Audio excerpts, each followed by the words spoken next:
Welcome back, everyone, to the Tojo Dojo for another episode of Pigs Ear in Review, one of the only places where we're talking about what we've been playing and what we've been watching. I'm Myshtuff, joined by Riku Rose. How you doing this lovely Friday? I'm good, mate. Yourself?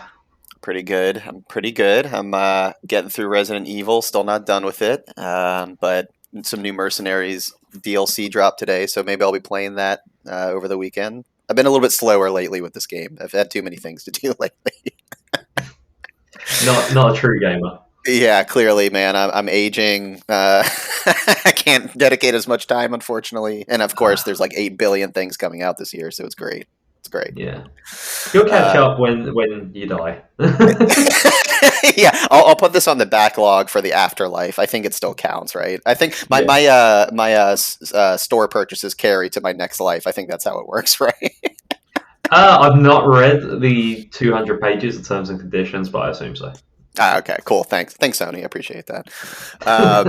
Actually, now that I think about that, I'm curious how, like, if because my Steam library, sorry, going on a tangent already, my Steam library is stupidly large. I'm wondering, can I, like, pass that down to someone in a will? Like, like, how's that going to work? Yeah. I'm going to be honest, I thought you were going to go another way when you were like, actually, I thought it was going to be like, would like Microsoft be okay with me playing my games in the afterlife, but Sony wouldn't because they're more strict about backwards compatibility? That would be pretty funny. That seems like in itself some stupid sitcom plot of trying to arbitrate between the companies of like which one will allow it versus not.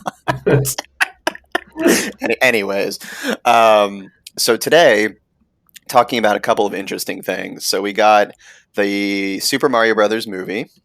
Mm-hmm. I'm going to be talking about partially a convention experience I had, as well as the new Evil Dead movie, which I got an advanced screening for. And then, I can't believe it, you have actually started playing a Sonic game before I have, which, Yes. The world is ending, I think, if that has ever happened. So, something's not right with the universe, apparently. But the full title, I believe, is it The Murder of Sonic the Hedgehog? Is that it? Yes, it is, yeah. Which actually came out around the same time as the Mario Brothers movie. Yes. This is going to be an interesting episode, to say the least. But yeah, so with that, I guess I'll turn it over to you to talk about Mario. Okay, the Mario movie. So, I can't believe it. It's 2023, and we only just really got a Mario Brothers movie. Well, what are you talking about? There's another one. I was about to say, like, everyone likes to bring that movie up, but I think we can all agree it's that perfect. movie.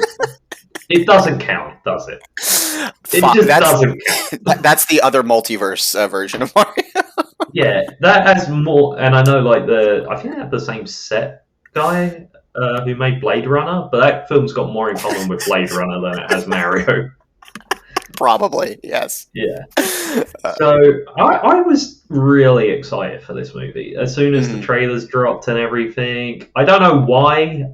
I just really watched it and I was like, I'm really excited for this. I know it's a kids movie, and even going into it, I was like excited. Even after seeing the reviews, because the thing with Rotten Tomatoes, I know I didn't get a great score on there, but Rotten Tomatoes is very. It's 50-50. Either you like it or you don't, and that's how it's scored. It's not this is a movie that's 50 out of 100. It's 50% critics suggest you watch it. Well, it's also interesting, too, because I don't get the sense from Rotten Tomatoes that they take the intended audience into account. Maybe they do, and I'm just... I guess, because they accumulate all the critics... And they just say, was this a positive review? Was that a negative review? And they throw it into an average. Yeah. And I kind of like that system more than even Metacritic because, what is an 80 out of 100? Whereas if you can say, well, half of the people suggest you watch this movie, I think that's a better metric. Yeah, for sure. Right. And so going into the movie, I went to see it Thursday morning. It came out the Wednesday. And going in, very excited. I think I was a little too excited because my wife turned to me and reminded me that this is a kids' movie. You're there with your plumber's outfit, the Mario hat, turtle shells. Well, you know how much I hate audiences in movie theaters. I do. I'm very aware. Right. And legit, before we went in, like, it was like she had been, like, worried. She was like, just so you do know there's going to be kids in here. This is great. I love and I'm it. like, I know there's going to be kids there. And she's like, because they're probably going to make a lot of noise and talk. Mm-hmm. Yeah. And then I said to her, well, if the parents won't do the parenting, I will. I'm the adult here. Yeah, I was like, I will tell them to sit down and shut up because I've been waiting 30 years for this. You don't understand my struggles as a gamer. And I said to her, you can deal with security while I get in these kids' faces and tell them how it is. But, so, first, like, before also I get into the movie itself, have you seen how well this movie's done? I think you just said before you hadn't. Not really, no. Mm-mm. How well do you think this movie's doing? Commercially? Just commercially? I mean, I have to imagine... Like, okay, here's the thing with Mario. Everyone knows Mario. Like, even if you haven't played the games, it's one of those things where my parents are like, when talking about video games, like, oh, have you played your Nintendo? Or even though it's not a Nintendo, or like, people just associate Mario with, like, video games. So I have to imagine it's doing pretty damn well, if I to take a guess. I went in, and when you're in, like, the concessions area and everything, everyone is dressed in Mario stuff. Mario shirts, all the kids, the parents. And this is a thing that sort of happened sort of around, I think Marvel started this off, where everyone started getting to the movie theaters all like dressed up in their like fan stuff, right? Mm-hmm. And I was like, oh, like, this is weird, like, it's for a Mario movie, okay. But then I'm thinking about it, I'm like, everyone under 40 is playing a Mario game. I would think and those people have kids now. Mm-hmm. So they're bringing their kids and stuff. It's not like the Marvel movie where the parents are now leaving like the kids with a babysitter and go in because they don't want to have their 4-year-old sit through a 4-hour Avenger movie. Oh yeah, right? I mean this is a kids movie. Yeah. So I'm like, I was there like, this is actually going to be huge. I think this movie is going to be. And I saw yesterday that it had the second biggest ever opening day in the US. Wow. Only Avengers Endgame has beat it.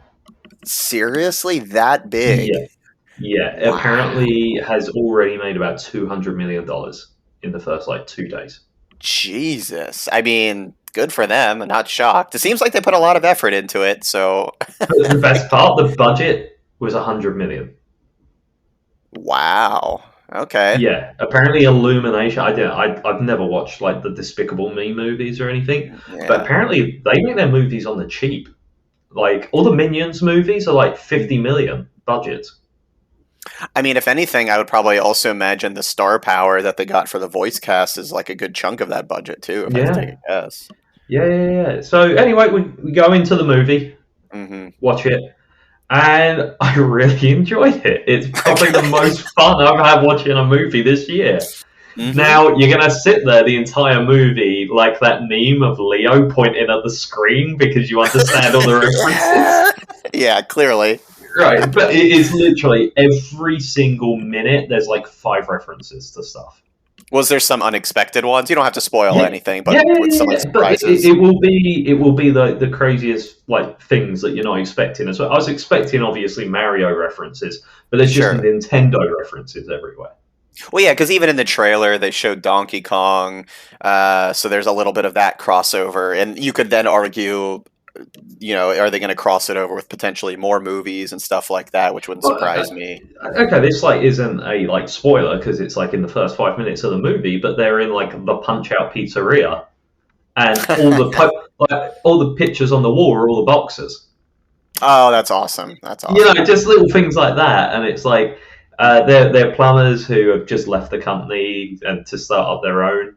But the company they left was called Wrecking Crew. That's a good one.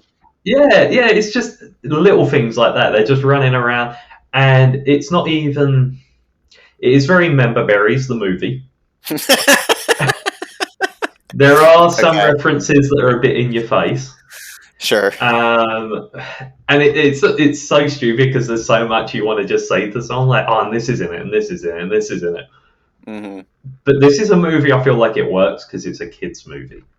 Yeah, You know, like in Star Wars, they get accused of fan service now because they'll be like, oh, you know, R2D2 and C3PO happen to be at this battle as well for no reason whatsoever, right? And every single thing, right? Mm-hmm. This because it's a kids' movie and it's a cartoon. It doesn't seem as forced because it can be a bit tongue in cheek. Well, and to that point of making sure people are aware, I'll say it again, that this is a kids movie. I've seen some reviews having to like remind people of that because people are saying like, once again, I haven't seen it yet, but like it's maybe if there's I don't know if there's maybe plot hole per se issues or maybe it's just overly simplistic, but it's like, holy shit, it's a kids movie. You don't have to take it that seriously. So I've seen people accuse other people online of this as being like Nintendo fanboys who just won't admit the movie's bad. Mm-hmm. You can tell the reviewers who didn't like this movie, for the most part, obviously there's going to be people this doesn't apply to, for the most part are not people familiar with the games. Mm-hmm. Right, because the plot is very thin. As are most Mario games. Exactly, right. I've seen people complain that it hasn't got the emotional depth of the Lego movie, right? Sorry, just that sentence. Well, did you see the Lego movie? No, but I've heard it is good though. Right, but that is a very emotional movie. Sure. And actually tackles some quite serious issues. Really? Okay. Yeah, okay. But it does it really well. It is great. It was like one of the best movies I saw that year. The Lego movie. No word of a lie. It was, okay, all right. No, I was laughing when people said it when it came out, and I was like, "Really? Well, Lego movie?" Like, I watched it. I was like, "Actually, this is great." Okay, it's like it's up there with like I think Toy Story, like Citizen Kane. Yeah, the Citizen Kane of kids movies. But you know, like when you think of like great, you think of normally like the Pixar, Toy Story. Right. I think Lego movies like up there. I don't think the Mario movies up there, but I had more fun, if that makes sense. So how does this compare to the Sonic movies that have come out recently? Very different, because the Sonic movie, I think this is aimed at a younger audience. Sure. Because Sonic movies are also still kids' movies, right? Yeah. I feel like the Sonic movies are more aimed at like 12-year-olds. Okay, early teens, kind of. Yeah, this one's more aimed at like 8-year-olds, you know, like not quite in high school type, you know? Or 30-year-old man children, clearly. Yeah. But this is one of those perfect sort of. I spoke about this recently in our Discord we have, where with the Harry Potter coming over to video games, like someone said, like, "Oh, I wonder what the next IP will be that like blows up this big when they make a game about it." So I don't really know what there is because like we've already got Marvel stuff, we've already got Star Wars stuff, blah blah blah. Yeah. But this is probably the biggest IP you could turn into a movie that's left. Yeah, I mean, even other Nintendo properties, Mario is like the flagship series. So Zelda's not as popular as people think when you look at the sales. Like we all love Zelda. It's more a critical darling than a sales darling. Yeah, I see what you mean. Mm-hmm. Yeah, and like, but this is it. It's just they have caught it at the right time when everyone. And this is something you can seriously just make movies upon movies. There's already rumored a Donkey Kong spin-off movie. Yeah, it wouldn't shock me. There's going to be a Mario 2, I'm sure. Okay, but wait, are they going to go the Street Fighter route and do Mario the movie, the game? So when this movie opens, they have like, you know, the Nintendo logo and stuff like that, and they have like the Illumination logo, but underneath the Illumination is a little Despicable Me minion in a go-kart. And I just sat there and was like, oh god, they're going to add that as DLC in Mario Kart, aren't they? And the next wave pack they're going to put a minion in. That would be pretty funny. I would welcome it. That'd be great. Yeah. Why not? I really, really, really enjoyed it. It's not high art or anything, but if you're a Mario fan or played the games ever, I imagine you're going to enjoy it. What about the voice casting in situation? How did people perform? Any I standout thought performances? everyone was fine. Hmm. There was actually, two exceptions. So the big thing when it was Chris Pratt, Right. he was perfectly fine. Yeah. So the movie opens like with their commercial for their plumbing business, and it Hmm. is the classic Mario and Luigi voice. Hmm. And then everyone's making fun of the commercial because they're doing their over the top, stereotypical Italian accents, right? And how ridiculous they sound. And then Yeah. there's like Mario and Luigi, like, oh, maybe we overdid it, like, you know. Well, they But then explain it. but then they've got more like a Brooklyn Italian Sure. Sure. accent for Charlie Day. You just love and like at the time, I laughed when it was announced he was Luigi. But Right. is there anyone better to just run around screaming, being scared? I love Charlie Day. Always Sunny. Yeah. Such a great show. He's such a good. I love him. Yeah. Jack Black is hamming it up as Bowser. Oh. Now Hmm. you're going into your pitch meeting, right, with Miyamoto to pitch this movie, right? Hmm. You've got your PowerPoint presentation, right? And you get to Bowser, right? What kind of cinematic villains would you say you're going to compare him to? Like, I mean, you want someone sinister, right? Someone foreboding. You could do like a Darth Vader kind of comparison a little bit, you I was know? thinking like Thanos, similar, right? Yeah. Yeah, right, right. What if I told you that he is more like Darth Helmet from Spaceballs? Oh my God, with You know how in Spaceballs he's like playing with his dolls and stuff like that? There's yeah. stuff similar to that. Oh, that's genius. I love it. Yeah. All right. I mean, I already love Jack Black anyways, as most people usually do, so I'm sure he's great, but that's And now pretty Jack funny. Black has an original song he wrote in the Mario verse. Oh, even better. Even better. Yeah, I'm not Um, surprised he's going to sing something, so yeah, that makes sense. That makes sense. I did not like Toad. Oh, Keegan Michael Key, right? Yeah, it was annoying. He was Really? annoying. And Okay. I normally Was it? like Keegan Michael Key. I mean, is it? Did they just like pitch shift his voice or something? I'm assuming. And No, honestly, it was just he was saying stuff for the sake of saying it. got it. He's that character that just says something wacky all the Hmm. time, and it's kind of annoying. And also the Toads were a bit boring because they were all exactly the same. Yeah, Like in I the mean, games, they have the girl Toad, Toadette, hmm. and Toadsworth, the guy with the big moustache. But even like the general of the army is just another Toad with a deeper voice. Yeah, pretty much. Yeah, they're not really the most interesting characters to begin with, but No. all right, fair enough. Seth Rogen as Donkey Kong's fine. He does the Seth Rogen laugh. Yeah. The other one who I thought was actually bad was Cranky Kong, which was Fred Armisen. Really? Okay. Yeah, All his right. voice just didn't match up with the person on screen, and he sounded way too young. Got it. Okay. And yeah, he sounded more like he was trying to do sort of like a Woody Allen impression or something. Like nasally Odd. complaining all the time, sort of thing. Like, but and I guess it's too late now. They should have listened to me before, even though I came up with this idea after seeing the movie. They should have got Larry David. I could see that. Yeah, you That need would that be like. brilliant. Yeah, you need that like old curmudgeon kind of like deeper grandpa voice of sorts. So I see what you mean. Yeah, because I they like got go to Cranky Kong. They're like, "We need your help," and he's like, sure." There were it. questions. But it's Nah. clearly, yeah, it's Fred Armisen just clearly like not caring and half putting effort in. Like, I mean, Fred Armisen in general, I do like him, but like, if he's Yeah. just doing his normal voice, or maybe his range, he could do is very like subdued and quiet. Typically, he's not that kind of person, I guess. So I see what you Yeah, mean. I think when you see it, you'll know what I mean by like a kind of Woody Allen. Like when Woody Allen used to walk along, just like going on and on and on.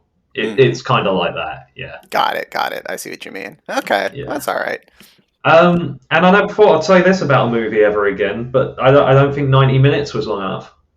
It's a 90-minute movie. Wow. So It's short really to the rushed. point. Really rushed. That is actually the biggest issue with the movie. Mm-hmm. is that it is just too quick. Okay. And I think they could have maybe done away with a few of the montage musical scenes. Oh, that's right. I've heard that there's some odd shoehorning of like pop music into this movie. Mm-hmm. This is about the 6th time in the last year I've heard "I Need a Hero" in a movie because it was in Bullet Train. It was in the Yes, Tetris movie. It really. was in the last Shazam movie. I mean, Shrek originated it, Yeah, it was an but that was a original long song time for ago. Shrek 2, I hear. Uh, but Yeah, yeah, that gets old. yeah. I mean, the song fit with the situation at the Hmm. time, but also as well, the Mario music is so iconic. Yeah, it seems like they just the idea of putting like a real world pop music doesn't seem needed for this kind of movie. Yeah, and I won't say when it is, but "Take on Me" by Aha is in the movie, What? and Why? right now it's just so random as well Hmm. because like you know that bit in Toy Story 2 where they are trying to get across the road with the traffic cones. Yeah. Just imagine "Take on Me" was accompanied by that, like over that scene. That's how random it is. That's very weird. Yeah, there's just no reason because even in the theater, I'm just like, why is this song playing right now? Yes. Fair enough. Fair Yeah, enough. but Okay. overall, if you've ever played a Mario game, you should see this movie. You really Yeah. should. Oh yeah, I'll Um, definitely be watching it. I don't see how anyone could genuinely be upset by this movie, or no. it's I just could weird. understand if it was. I could see why some Sonic fans wouldn't like the Sonic movies, right? Sure. Because typically when you watch the games, like it's not Sonic in the human world, whatever. That is a big departure from the game source Right. material, even still. Right. This, I think, is about as perfect as you can get adapting the Mario games to a Mario movie. Okay. I still think obviously you can make improvements, but you got to sort of veer away from the games a little to do that. Yeah. Yeah. Um, but overall, yeah, I really enjoyed it. I think this is going to be one of those ones where the critic score is just not matching up with general audiences. Right. We have plenty of those. There's nothing wrong with the critics not liking it. I couldn't care Sure. less at the end of the day. Oh yeah. Yeah. It's just they're not going to be reflective of the public in this one. I don't think when I go into work and people go, "Oh, I went to see the Mario movie," I don't think anyone's going to say they hated it because all of them are under 40 and have played Mario games before. Oh yeah. Yeah. I mean, I think both of us have long not give a shit about critic scores because if that was the case, half the movies I like I would never be watching. So I don't put much merit in that kind of stuff. But it sounds. I mean, regardless, they could of course do a bajillion sequels, and I'm sure it'll make a bunch of money. But within the Mm-hmm. movie itself, do they kind of leave it open of like where things could go next? Okay, so the after credits, Okay. a character appears, and then like another credit comes up at the end, and it says "Wario" by Danny DeVito. I would love I nothing made that more. up, by the way. I That figured as doesn't much. happen. I figured as much. And Steve Um, Buscemi as Waluigi.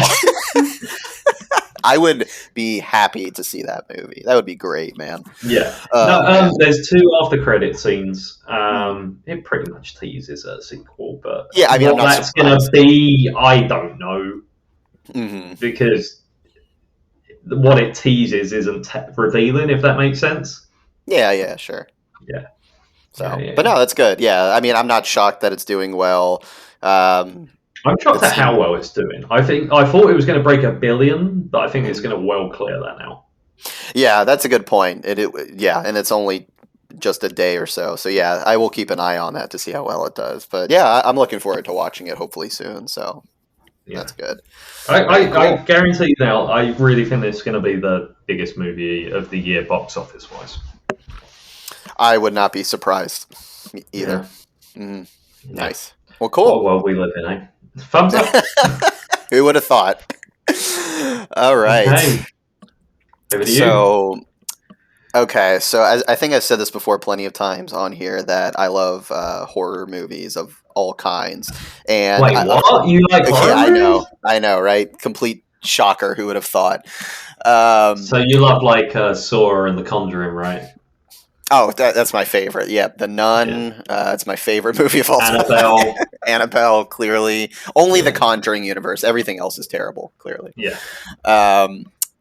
But going back to some older stuff as well is always a fun time, and it doesn't have to necessarily be the greatest. It could be schlock, it could be stupid stuff. That's why I love horrors. It's such a wide breadth. Like, I know we've talked about like slasher stuff, and that stuff is fun, but that's just like one subgenre. There's so much other aspects to horror, which is why it's just such a fun genre. And so every year by me, there's a pretty decent sized horror convention that takes place, and it happened a couple weeks ago. And we usually go each year, and it's the type of convention where usually celebrities will come, do panels, they'll do photos and autographs. But then the big thing about it as well that I like to do to go to is the like vendor area.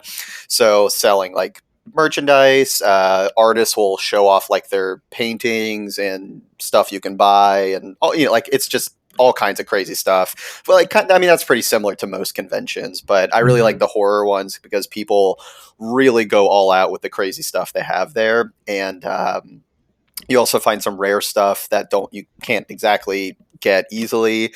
And then on top of that, what's funny, especially when it takes place like in March, is that people cosplay as well. So like around Halloween, it's not that crazy to see people in costumes, but like in the middle of March, outside of a convention center, just people in costumes, like imagine every horror icon, but just like in the middle of the street in March. Like if people don't know what's going on, people are like, "What the hell's happening here?" Did you ever see that? There were the photos, and it was Syrian refugees in Canada. I don't think so. They because they got like the government placed them in a hotel. Mm-hmm. They placed them in a hotel the same day that a furry convention was going on. No, I did not So see that. there's like these photos of like these furries like waving at these Syrian refugees who have just gone through like war-torn countries, still looking more terrified than they ever have in their lives. Maybe we made the wrong decision by coming here. Yeah. I didn't think it could get worse. Yeah, fuck. Who would have thought? That's hilarious. No, I don't. I'll have to. You'll have to send me that after. That's hilarious. So it's a fun sight to behold, nonetheless. And then, like, I got some photos. So I got a photo with Bruce Campbell. I got a from The Evil Dead, which I'll talk about in a second.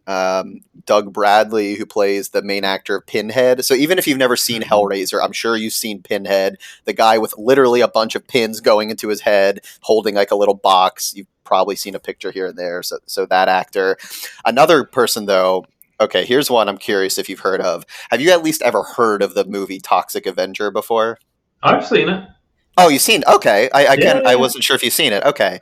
So the creator of Troma Films and Toxic Avenger, Lloyd Kaufman, was there. And Lloyd Kaufman is fucking hilarious because he's like, if you didn't know who he was, he just looks like this unassuming kind of elderly man, like, you just wouldn't think anything of him. But at this convention, not only is he awesome because he was doing photographs for free and autographs for free, whereas literally every other celebrity charges out the ass for them, or at least charges in some capacity.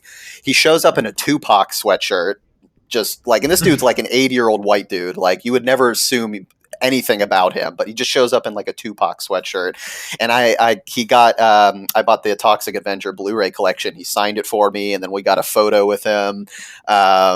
And like he was just a fun dude to talk to. So like these conventions are super fun. You just meet the most interesting people, or like different celebrities, directors, all that kind of stuff. Like actors and the director from Terrifier, which I talked about last year, they were there at the convention. Henry Thomas from E.T., Midnight Mass, the recent horror stuff he's been in, he was there. So anyways, like horror conventions are fun. I mean, I know you said conventions aren't necessarily your thing, if I recall correctly. I've never been to one, so I can't say that. What I've always said is I don't know what I would go there and find interesting. Sure. Because I'm not a big merchandise person. I always look at like stuff and I go like, where am I going to put that? In the house? Like things like that. I just worry about like space. I'm a Yeah, very well, you can. minimalist. I mean, you Yeah. can't exactly see it, but I've all Well, kinds of compare like. our wall, yeah, to your, Yeah, your a little bit of difference. I would say probably a third of what's on that wall is from a couple of yeah. conventions, and there's plenty more shit in the house. But yeah, it's and to be honest, the conventions aren't for everyone either. But I would whether it's you or anyone, I would recommend if there's a niche of whether it's anime, horror, Star Trek, whatever, check out a convention once. I think they are super fun. You usually have a good time. Like I don't think I've ever had a bad time at a convention, so they're just a good time in general. Um, but anyways, so that being said, about 2 or 3 days before the convention started, there was a little announcement on their like social media page that a friend sent me saying, "Hey, there's going to be an opportunity to get an advanced screening for the new Evil Dead movie." So keep in mind, even as of now, that movie isn't out yet. It doesn't come out till I think April 21st, something like that. So And we're there's gonna a spoil it all right now. yeah, I'm telling you everything that happens right now. But I knew for a while an Evil Dead movie was coming out, but then last minute they were like, well, in celebration of this convention, the studio is doing an advanced screening. And you can there's like super limited tickets. There's like a local theater here where they partnered with them to get it to work. One showing only the night before the convention started. That was it. And the tickets were free, but you just had to get them essentially. And so thankfully I got them and we went to go see it. And it was great because we showed up and as they were shuffling people in finally, and it was fucking pouring rain that night too. So that was also a blast. But as we were lining in and getting to our seats, they said, all right, before the show starts, we're going to have something a little bit special. And no one really thought anything of it. And they were just going to do maybe some trivia, give away a poster or something like that. And then out of nowhere, Bruce Campbell walks into the theater as well. So he just like I don't know. You may have seen one or two interviews with him potentially, or just know about him on social media. But he's the type of guy, he loves interacting with fans, but he also gives shit to like everyone. He'll fuck with fans. He'll just call them, all kinds of crazy shit. Like he's just a fun dude to watch and like just be around. So He's he very was talking. charismatic, just in the way he even looks. To be honest. Oh yeah. He's got the best suits, the colored tinted glasses. He's always wearing indoors. Yeah, if I wore the dapper. colour suits he wore, everyone would just think I'm an unstylish prick. But yeah, there's very few people who can pull off that kind of look, and he's definitely one of them. So he came in and he's just giving people all kinds of shit, having a good time. But really, what this is, so to actually get to the movie, so it's called Evil Dead Rise. And so, have you watched any of the Evil Dead movies or no? No, they're one of my blind spots that I've never seen anything. My question is though, I know like Sam Raimi did the first three. Yeah, so and then I believe there was a reboot like 10 years ago. Yeah, so there's the first three movies Sam Raimi did. Then there was actually a television show called Ash versus Evil Dead, which I actually haven't watched yet. I still need to watch that, but he was very much involved, but I don't think he did like all of that. Then there was a remake of the first movie, like a very gritty remake that some other director did. That movie was fine. Like the original three are incredible. I've heard the show is really good. The 2013 remake of the first one was by no means a bad movie. I just think what makes the original so special is that they're kind of like a blend of horror and comedy a little bit, and very like just it's its own style, I guess. Mm-hmm. And that remake by no means, like I said, was bad, but it could have been anything. Like if it didn't have the Evil Dead name on it, you could have mistaken it for like any other movie like that came out. So it was just fine. So that was a remake. So yes, is this new one connected to any universe? Or so that's the thing. So just to be clear, this movie, Bruce Campbell and Sam Raimi produced it, and I think they helped maybe with writing a little bit. But they're like Bruce Campbell's not in it at all. Someone actually asked them the question of, is this movie connected to the other ones? And the answer he gave was, the only way that any of them are connected is the fact that there's something in the movie called the Necronomicon, which is like the Book of the Dead that has all the spiritual supernatural stuff. And the way he explained it is all of them have this book, and that was it. So essentially, no, they're not connected at all. But he he's just saying, I'm assuming they're leaving it open to potentially he could return one day, and they want to connect it, so they don't want to like definitively say no.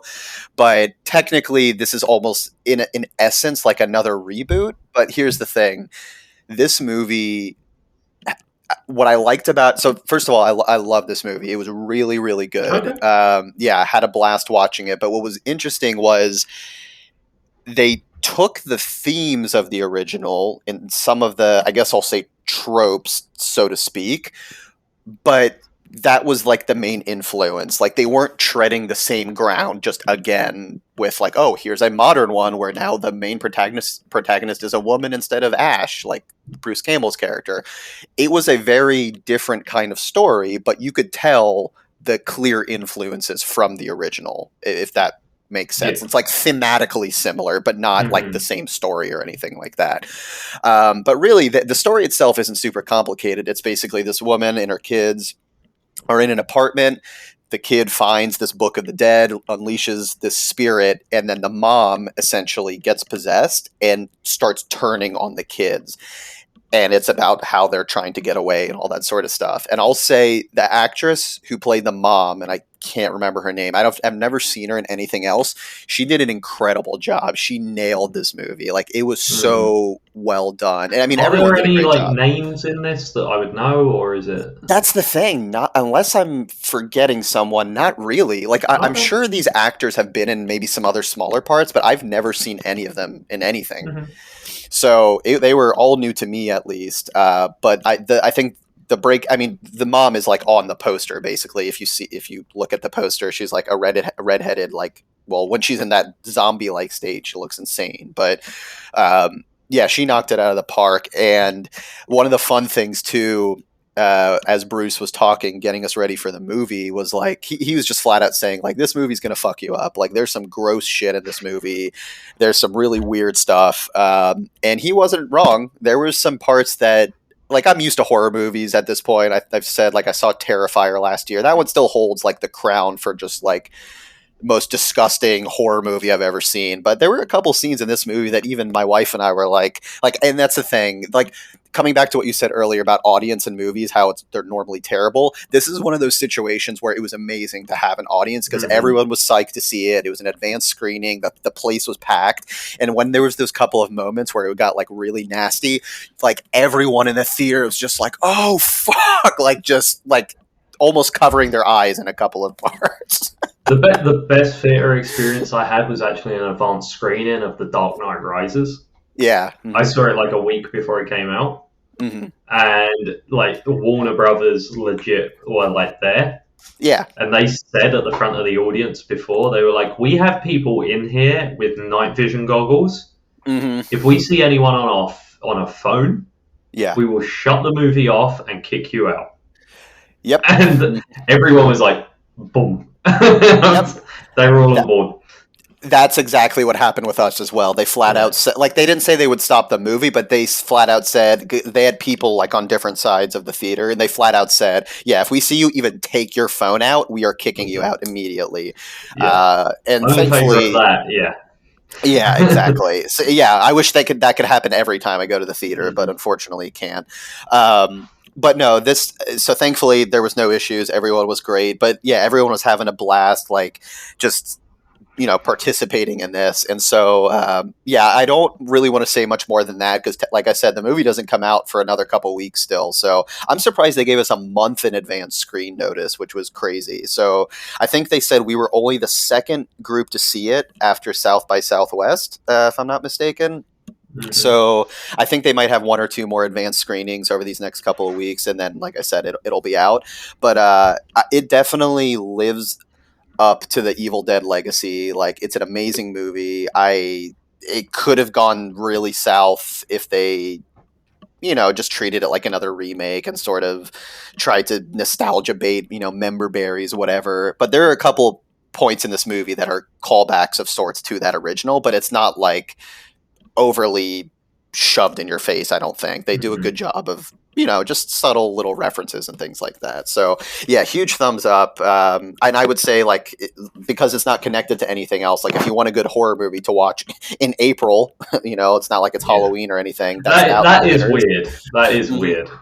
I've noticed that recently, like the Scream movie, which I still need to watch. That comes out in January, or just this past January. This is coming out in April. But the thing is, these aren't like Halloween movies, so I know, but it's just that sense, saying it, of it should come out like around October. Let's see, that's the thing for me. I watch horror movies all the time, so I think for horror fans, they're like happy that this is happening. But I understand from like a commercial perspective, if it's not in that season, it could be affected in that way, because I'm sure there's a lot of people that are like, why would I watch a horror movie in April? Like, I get it as well. I guess like no, all the big, like, you get the sort of Christmas movies now essentially come out in November and take over the box office for 2 months. So right, mm-hmm. At least now that the horror movies are play on a couple of screens in every theater for the next 2 months or whatever. Mm-hmm. Yeah, exactly. Wherever the Mario movie isn't. Yeah. So.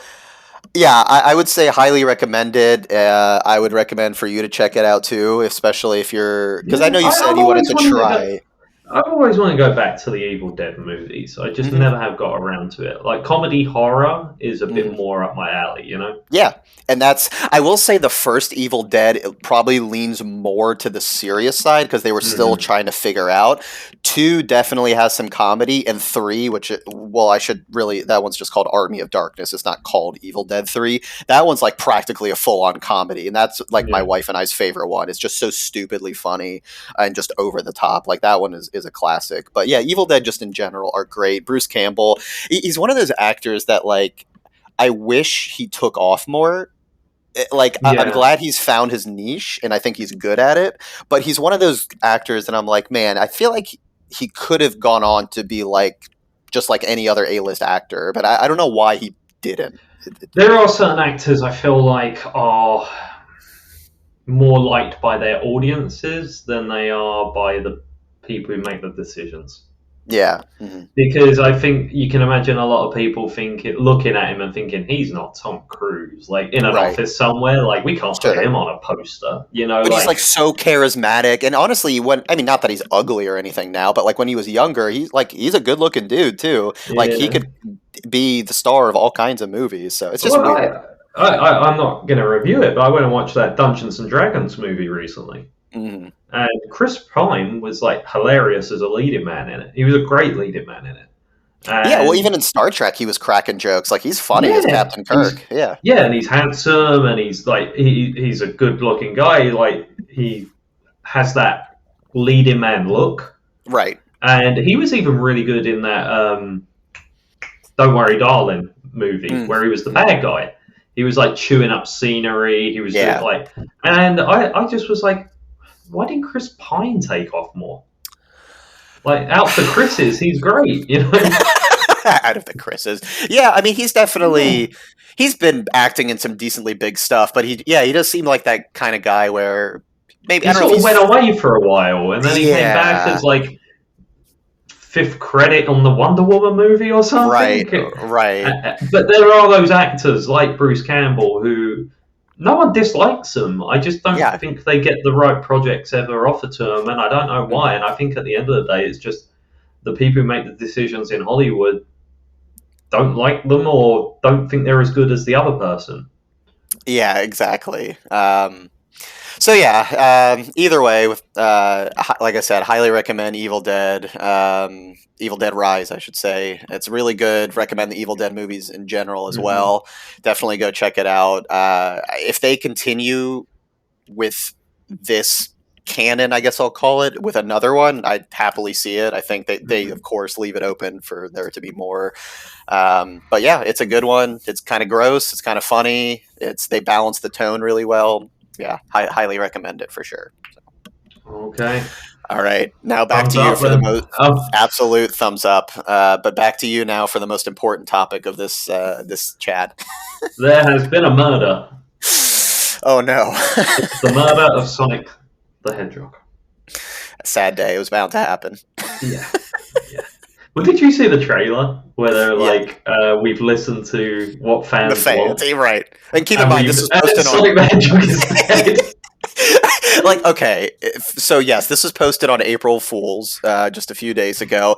But Yeah, regardless, this is why Sega will always be my favorite video game company. Is they love the fans and don't sue them yeah, perpetually like Nintendo does.